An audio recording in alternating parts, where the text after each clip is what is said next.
झारखंड में धीरे धीरे फूल की खेती जोर पकड़ रही है। नए किसान इससे जुड़ रहे हैं, पर आज भी झारखंड में जितने फूल की मांग है वह पूरा नहीं हो पा रहा है। ऐसे में अब महिला किसान इस व्यापार से खुद को जोड़ने की कोशिश कर रही हैं। चुनावी सभा हो या मांगलिक समारोह या फिर मातम, फूल सबकी पहली जरूरत होती है।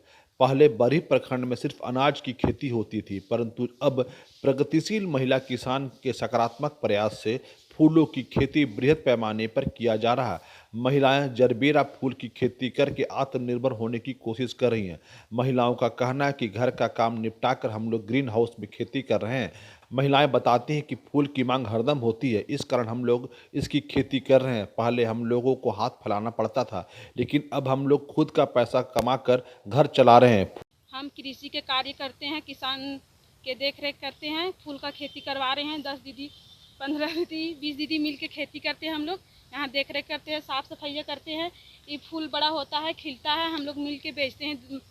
बेचने हम लोग दुकान नहीं जाते या कहूँ मार्केट नहीं जाते हैं, बाहर से आते हैं, फूल तोड़ के हम लोग रखते हैं, सब दीदी मिलकर दे देते हैं। वो पैसा हम लोग का देते हैं, उस पैसे से इनकम होता है हम लोग का।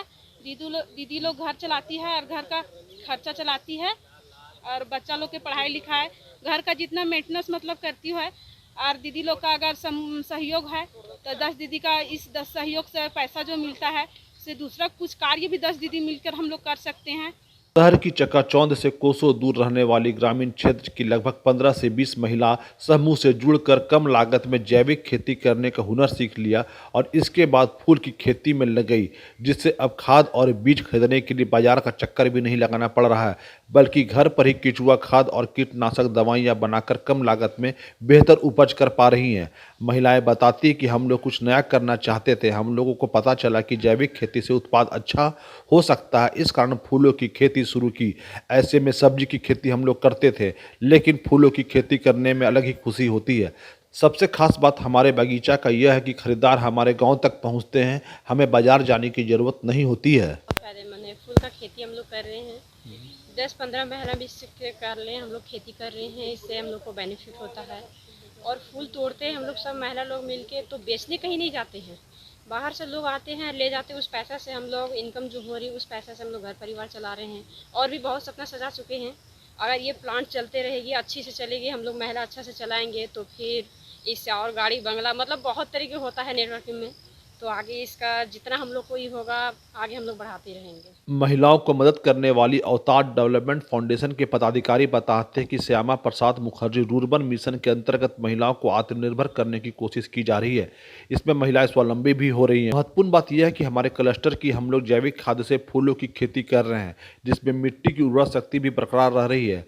हम लोग गाँव में अन्य जगह भी जैविक खाद बनाने के लिए तैयारी में लगे हुए हैं। आने वाले दिनों में जैविक खाद हम लोगों के द्वारा उपलब्ध कराया जाएगा। मुखर्जी रूरबन मिशन के अंतर्गत अवतार डेवलपमेंट फाउंडेशन संस्था के द्वारा ग्रामीणों को जैविक खेती के लिए प्रेरित किया जा रहा है और उसी के अंतर्गत यहाँ पे ये जो ग्रीन हाउस दिया गया है, इसमें यहाँ की जो महिलाएं लोग हैं उनको जोड़ते हैं और उनके साथ उनको बताते हैं कि जैविक विधि के द्वारा ये फूल का उत्पादन करें और इनसे किसान महिला की दीदी जो भी हैं आत्मनिर्भर हो रही हैं, उनको रोजगार का साधन मिल रहा है और स्वावलंबी हो रही है। जैसा कि हम लोग का एक उद्देश्य है कि महिलाओं को अपने पैरों पे खड़ा करना, तो उसके अंतर्गत महिला स्वावलंबी होकर के उसको बेच करके पैसा कमा रही है, अपने घर परिवार चला रही है। कहा जाए तो महिलाओं को आत्मनिर्भर करने के लिए फूलों की खेती मील का पत्थर साबित होगा। जैविक खेती के द्वारा महिलाओं को नए पद्धति से खेती करने की जानकारी भी दी जा रही है, जिससे उत्पाद अच्छा होने की उम्मीद भी लगाई जा सकती है।